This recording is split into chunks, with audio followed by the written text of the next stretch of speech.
രാത്രി ഉറക്കമില്ലാതെ തിരിഞ്ഞും മറിഞ്ഞും കിടന്ന് നേരം വെളുപ്പിക്കുന്ന ഒരു പ്രശ്നം നിങ്ങൾക്കുണ്ടോ? ഉണ്ടെങ്കിൽ ജസ്റ്റ് ഒന്ന് കമന്റ് ചെയ്തേക്കുക. ഈ വീഡിയോ നിങ്ങളെ ഉദ്ദേശിച്ചിട്ടുള്ളതാണ്. ഇങ്ങനെ ഒരു പ്രോബ്ലം എപ്പോഴെങ്കിലും ഫേസ് ചെയ്തിട്ടുണ്ടെങ്കിൽ എന്താണ് ആദ്യം ചെയ്യുന്നത്? ഏതെങ്കിലും ഒരു ഹോസ്പിറ്റലിൽ പോകും, ഡോക്ടറിനെ കാണും, ഒരു ടാബ്ലറ്റ് എഴുതി തരും. ആ ഒരു ഉറക്ക ഗുളിക കഴിച്ചു കഴിഞ്ഞാൽ കുറച്ച് ദിവസത്തേക്ക് നല്ല ഉറക്കമൊക്കെ ഉണ്ടായിരിക്കും. പിന്നീട് കുറച്ച് നാൾ കഴിയുമ്പോൾ ഇത് വീണ്ടും റിപ്പീറ്റ് ആകുമ്പോൾ നിങ്ങൾ ഡോക്ടറിനെ പോലും കാണത്തില്ല, മെഡിക്കൽ സ്റ്റോറിൽ ചെല്ലും, സെയിം മരുന്ന് വാങ്ങിച്ച് കഴിക്കും, അപ്പോഴും ഉറങ്ങാനായിട്ട് പറ്റും. ഇത് കുറെ തവണയായി കഴിഞ്ഞാൽ ഈ മരുന്ന് വർക്ക് ആകാതാകും, അതിനോട് റെസിസ്റ്റൻസ് ഉണ്ടാകുകയും പിന്നീട് വേറെ മരുന്ന് കഴിക്കേണ്ടതായിട്ട് വരും. ഇത് പലർക്കും ഉണ്ടാകുന്ന ഒരു കാര്യമാണ്. എന്തുകൊണ്ടിട്ട് നിങ്ങൾ ഉറങ്ങുന്നില്ല എന്നുള്ളതിന്റെ പരിഹാരം കണ്ടെത്തി അതിന്റെ ഒരു സൊല്യൂഷനിലോട്ട് പോകുക. അത് എത്ര ടാബ്ലറ്റുകൾ കഴിച്ചിട്ടും കാര്യമില്ല. ഈ ടാബ്ലറ്റുകളെല്ലാം ഏകദേശം സമാനമായിട്ടുള്ള രീതിയിലൊക്കെ തന്നെ ആക്ട് ചെയ്യുന്നത്. ചില ടാബ്ലറ്റുകൾ നമ്മുടെ മസിൽസിനെയും നെർവുകളെയൊക്കെ ഒന്ന് റിലാക്സ് ആക്കുമ്പോൾ സ്വാഭാവികമായിട്ട് ഉറക്കം ലഭിക്കാറുണ്ട്. മറ്റു ചില മരുന്നുകളുണ്ട്, ആ മരുന്നുകൾ ചില കെമിക്കൽസ് ബ്രെയിനിൽ റിലീസ് ആക്കാറുണ്ട്. അത് ഉറക്കം കിട്ടാൻ വേണ്ടിയിട്ടുള്ള കെമിക്കൽസ് ആകാം, ഉറക്കം റെഗുലേറ്റ് ചെയ്യാൻ വേണ്ടിയിട്ടുള്ളതാകാം, ചിലത് ഉണരാതിരിക്കാൻ വേണ്ടിയിട്ടുള്ള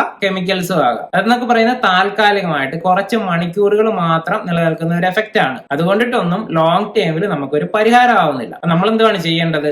എന്തുകൊണ്ടിട്ടാണ് നമ്മൾ ഉറങ്ങാത്തത് എന്നുള്ള അതിന്റെ ഒരു സൈക്കോളജിക്കൽ ആയിട്ടുള്ള ഏറ്റവും ഡീപ്പായിട്ടുള്ള റീസൺ കണ്ടെത്തുക. ആ കാരണം കണ്ടെത്തിയിട്ട് അതിനൊരു പരിഹാരത്തിലേക്ക് പോവുക. നിങ്ങൾ ഉറങ്ങിക്കോളും. ഈസി ആയിട്ട് ചെയ്യാവുന്ന ഒരു കാര്യം തന്നെയാണ്. നിങ്ങൾക്ക് ഉറക്കം കിട്ടുന്നില്ല എന്നുണ്ടെങ്കിൽ അതിന് ജനറൽ ആയിട്ട് ഒരു റീസൺ ആവുള്ളത്, നിങ്ങൾ സ്ട്രെസ്ഡ് ആണ്, നിങ്ങൾ മാനസികമായിട്ട് ശാരീരികമായിട്ടും ഒട്ടും റിലാക്സ്ഡ് അല്ല. പക്ഷെ പല വ്യക്തികൾക്ക് സ്ട്രെസ് ഉണ്ടാകാനായിട്ട് പല കാരണങ്ങളായിരിക്കും. സാധാരണ മലയാളികൾക്കിടയ്ക്ക് കണ്ടുവരാറുള്ള കുറച്ച് സാധ്യതകൾ ഞാനിവിടെ ലിസ്റ്റ് ചെയ്യാം. അത് കണ്ട് വ്യക്തമായിട്ട് കേട്ടിട്ട് നിങ്ങൾ തന്നെ ഒരു നിഗമനത്തിലേക്ക് എത്തുക. എന്തുകൊണ്ടിട്ടായിരിക്കാം എനിക്ക് ഉറക്കം കിട്ടാത്ത എന്നുള്ളത്. സപ്രസ്ഡ് ആയിട്ടുള്ള ഇമോഷൻസ് നിങ്ങൾക്കുണ്ടെങ്കിൽ ഉറക്കക്കുറവിനുള്ള ചാൻസ് നല്ല കൂടുതലാണ്. മലയാളികളുടെ ഒരു ശീലമാണ് വികാരങ്ങളെ അടക്കി പിടിക്കുക എന്നുള്ളത്. കുട്ടിക്കാലം മുതലേ നമ്മൾ അങ്ങനെയല്ലേ ശീലിച്ചു വന്നേക്കുന്നത്.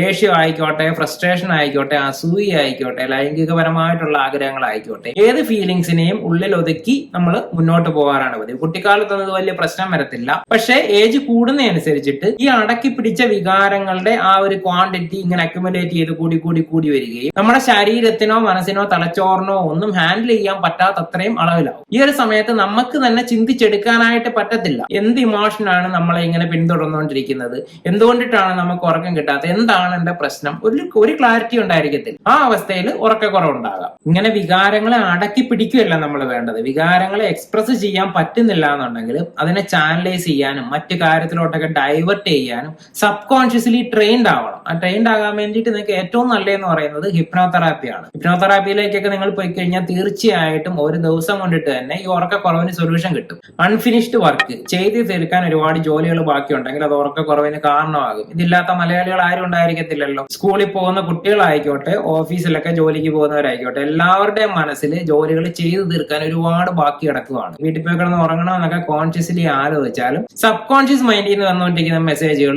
നെക്സ്റ്റ് ഡേ ഓഫീസിൽ പോയി അത് ചെയ്യണം, ബോസിന്റെ അല്ലെങ്കിൽ വഴക്ക് കിട്ടും, അങ്ങനെയുള്ള ഒരുപാട് തോട്ടാണ്. ഇപ്പൊ ആലോചിച്ചാലും രാത്രി ആലോചിക്കാതെ കിടന്നു കഴിഞ്ഞാലും ഒക്കെ നെക്സ്റ്റ് ഡേ സംഭവിക്കാൻ പോകുന്ന കാര്യങ്ങൾക്ക് മാറ്റമൊന്നും ഉണ്ടാകത്തില്ല. അപ്പൊ ആ ഒരു രീതിയിലേക്ക് നമ്മുടെ സബ് കോൺഷ്യസ് മൈൻഡിനെ അഡ്ജസ്റ്റ് ചെയ്യുന്ന ഒരു പ്രോസസ് ഉണ്ട്. അപ്പൊ അതിനെല്ലാം നമുക്ക് കറക്റ്റ് ചെയ്ത് ചാനലൈസ് ചെയ്യാൻ വേണ്ടിയിട്ട് ഹിപ്നോതെറാപ്പി ഒരു സൊല്യൂഷൻ ഉണ്ട്. അത് കിട്ടിക്കഴിഞ്ഞാൽ നിങ്ങൾക്ക് ഉറക്കം കിട്ടും. ഇന്റേണൽ ആൻഡ് എക്സ്റ്റേണൽ കോൺഫ്ലിക്റ്റ്, ഇത് കാരണം നമുക്ക് ഉറക്കക്കുറവ് വരാം. ഇന്റേണൽ കോൺഫ്ലിക്റ്റ് എന്ന് വെച്ച് കഴിഞ്ഞാൽ നമുക്ക് നമ്മളോട് തന്നെ സംതൃപ്തി ഇല്ലാത്ത, മാറ്റണമെന്ന് ആഗ്രഹമുള്ള ഒരുപാട് കാര്യങ്ങളില്ലേ, പക്ഷെ അത് കണ്ടിന്യൂസ് ആയിട്ട് നമ്മൾ ചിന്തിക്കുന്നില്ല. സബ് കോൺഷ്യസ് മൈൻഡിൽ ഇതിന്റെ മെസ്സേജുകൾ ഇങ്ങനെ വന്നുകൊണ്ടേയിരിക്കും. ആ അസംതൃപ്തി നിലനിൽക്കുകയും ചെയ്യും.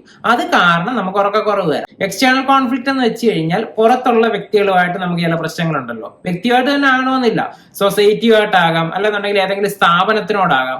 അങ്ങനെ പുറത്തു നിന്നുള്ള ആ ഒരു കോൺഫ്ലിക്റ്റ് കാരണം ഉറക്കക്കുറവ് ഉണ്ടാകാറുണ്ട്. ഇതെല്ലാം ഈസി ആയിട്ട് പരിഹരിക്കാവുന്ന വളരെ സിമ്പിൾ ആയിട്ടുള്ള കാര്യങ്ങളാണ്. മലയാളികൾക്കിടയ്ക്ക് ജനറൽ ആയിട്ട് കണ്ടുവരുന്ന 2-3 പോയിന്റ്സ് മാത്രമാണ് ഇവിടെ മെൻഷൻ ചെയ്തേക്കുന്നത്. ഇത് മാത്രമൊന്നും അല്ല ഉറക്കക്കുറവിന്റെ റീസൺ ആയിട്ട് വരാവുന്ന നൂറുകണക്കിന് കാരണങ്ങൾ വേറെ ഉണ്ടായിരിക്കാം. നമ്മുടെ കുട്ടിക്കാലത്തുണ്ടാകുന്ന വിഷയങ്ങൾ പോലും ചിലപ്പോൾ നമ്മുടെ ഉറക്കത്തിനെ ബാധിക്കാറുണ്ട്. അപ്പൊ ഈ വീഡിയോ കണ്ടത് വെച്ചിട്ട് നിങ്ങളൊരു ജഡ്ജ്മെന്റിലോട്ട് എത്താനായിട്ട് നോക്കുക.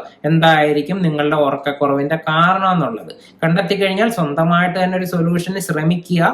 പറ്റുന്നില്ല എന്നുണ്ടെങ്കിൽ ഒരു സൈക്കോളജിസ്റ്റിനെ സപ്പോർട്ട് എടുക്കുക. ഈ ഒരു കാര്യത്തിൽ ഞാൻ 100% ഉറപ്പ് പറയുകയാണ്. ഈ ഉറക്കക്കുറവ് എന്ന് പറയുന്ന പ്രശ്നം നിങ്ങൾക്ക് ഒരു ദിവസം കൊണ്ടിട്ട് പരിഹരിക്കാൻ പറ്റുന്ന കാര്യമാണ്. ഒരുപാട് മരുന്നുകളൊക്കെ കഴിച്ച് അതിനെ ഡിപ്പെൻഡ് ചെയ്ത് അഡിക്റ്റ് ആയി പോകേണ്ട കാര്യമില്ല. ഒരു ഡോക്ടറിന്റെ പ്രിസ്ക്രിപ്ഷൻ ഒന്നും ഇല്ല, നിങ്ങൾ ഈ മരുന്ന് വാങ്ങിച്ച് കഴിക്കുന്ന ശീലം ഒഴിവാക്കുക. നിങ്ങളുടെ ശരീരത്തിനെയും മനസ്സിനെയും അഫക്ട് ചെയ്തുകൊണ്ടിരിക്കും. ഒരു സ്റ്റേജിൽ അത്യാവശ്യ ഘട്ടത്തിൽ കഴിക്കേണ്ടി വരുന്ന ഒരു മരുന്ന് എഫക്റ്റീവ് അല്ലാതെ മാറുകയൊക്കെ ചെയ്യും. ഉറക്കക്കുറവ് വലിയ കാര്യമില്ല, സിമ്പിൾ ആയിട്ട് പൂ പറിക്കുന്ന പോലെ എടുത്ത് മാറ്റാവുന്ന ഒരു വിഷയം മാത്രമാണ്.